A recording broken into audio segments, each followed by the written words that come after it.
نحمده ونصلي ونسلم على رسوله الكريم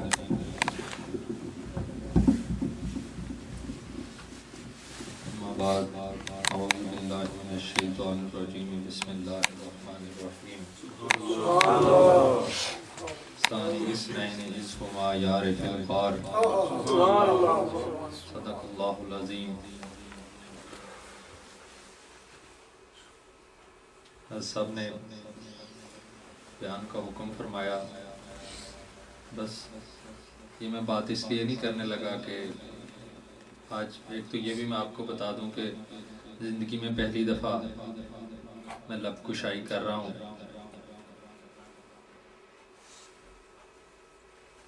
ایک خواہش دل میں میرے مچلی تھی جب قبلہ خلیفہ صاحب نے سرکار سیدنا ابو بکر صدیق کا نام لیا.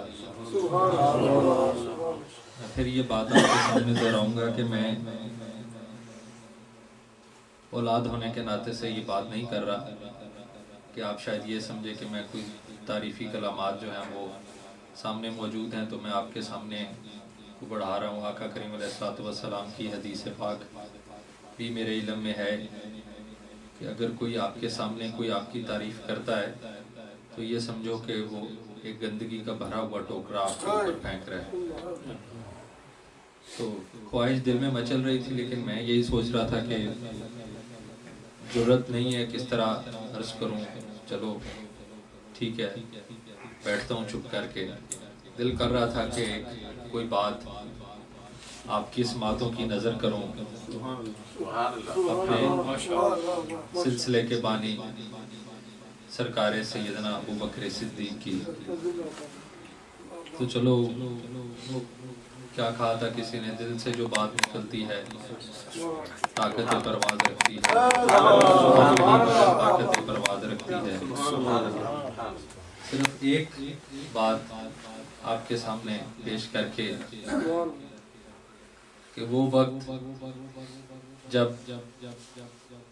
عشق کی بات ایک اپنے سلسلے کے بانی کی جو میرے دل میں مچل رہی تھی وہی میں آپ کے سامنے بیان کروں گا کہ وہ وقت جب آقا کریم علیہ السلام اس دنیا سے رخصت ہو چکے تھے. ایک عجیب وقت تھا. صحابہ بڑے رنج و علم کے دور سے گزر رہے تھے. وقت جو ہے وہ بڑا کڑا تھا. سارے صحابہ بڑے ہی غم زدہ. آپ سمجھ سکتے ہیں, سوچ سکتے ہیں کہ وہ کیا وقت ہوگا.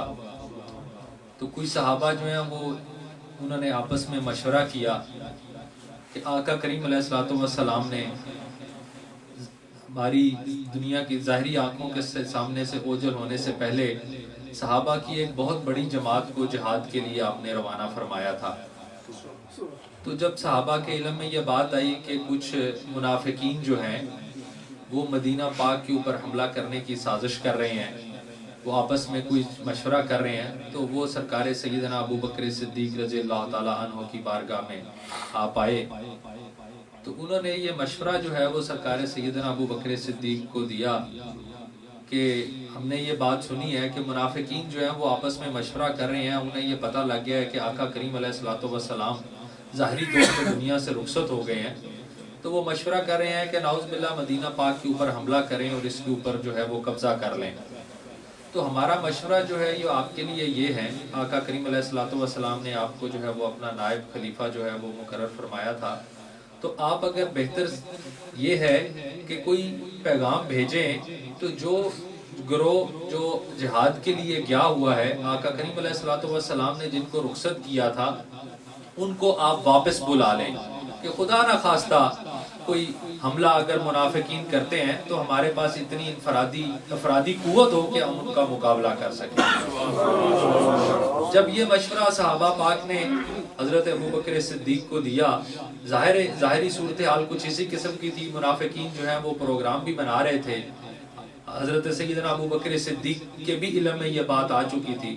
جب آپ نے یہ صحابہ پاک کا یہ مشورہ سنا تو آپ نے اس کے اوپر غور کیا, اور غور کرنے کے بعد آپ یہ فرمانے لگے کہ اگر منافقین جو ہیں وہ مدینہ پاک کے اوپر حملہ کر دیتے ہیں اور حملہ کرنے کے بعد جو ہے ہم یہاں پہ جتنے بھی جو یہاں پر باقی بیٹھے ہوئے ہیں ہم سب کو جو ہے وہ ہلاک کر دیتے ہیں، اور ہلاک کرنے کے بعد ہم میں سے کوئی بھی نہیں بچتا، مجھ سمیت جو ہے وہ سب کو ہلاک کر دیتے ہیں، اور اس کے بعد میری لاش جو ہے اس کو، میری میت کو جو ہے کوئی شخص ایسا نہیں بچتا کہ جو میری میت کو جو ہے وہ کفن پہنا کے غسل دے کے اور جنت البقیع میں جو ہے وہ قبر میں دفن کر سکے۔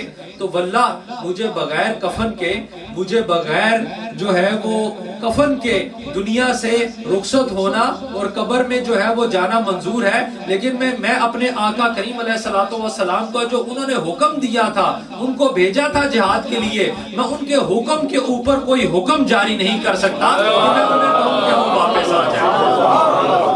تو یہ ہمارے سلسلے کے جو بانی سرکار سیدنا ابو بکر صدیق کا یہ عقیدہ تھا، یہ عشق تھا آقا کریم علیہ الصلوۃ والسلام کے ساتھ۔ جب آپ اس دنیا سے رخصت ہونے لگے تو صحابہ پاک نے باقی جو آپ کے ساتھی تھے ان سے پوچھا کہ کیا حکم ہے، آپ کو کہاں پر دفن کیا جائے؟ تو آپ جو ہے وہ انہیں حکم دینے لگے، میں جب دنیا سے چلا جاؤں مجھے کفن پہنانا، غسل دینا اور میرا جنازہ پڑھ کے میری میت کو اٹھا کے آقا کریم علیہ الصلوۃ والسلام کے حجرے کے باہر لے جا کے رکھ دینا، اور اگر دروازہ کھل جائے تو مجھے حجرہ رسول میں دفن کر دینا، اور اگر نہ کھلے تو مجھے جا کے جنت البقیع میں دفن کر دینا۔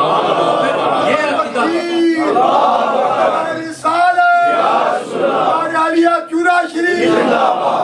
یہ عقیدہ اور یہ عشق تھا ہمارے سلسلے کے بانی سیدنا ابو بکر صدیق کا۔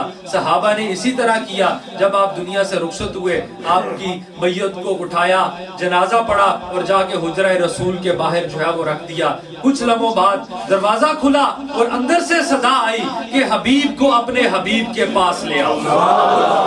تو پھر صحابہ پاک نے آپ کی میت مبارک کو اٹھایا اور جا کے آقا کریم علیہ الصلوۃ والسلام کے قدمین مبارک میں پہلو میں دفن کر دیا۔ آخر الدعوانا ان الحمدللہ رب العالمین۔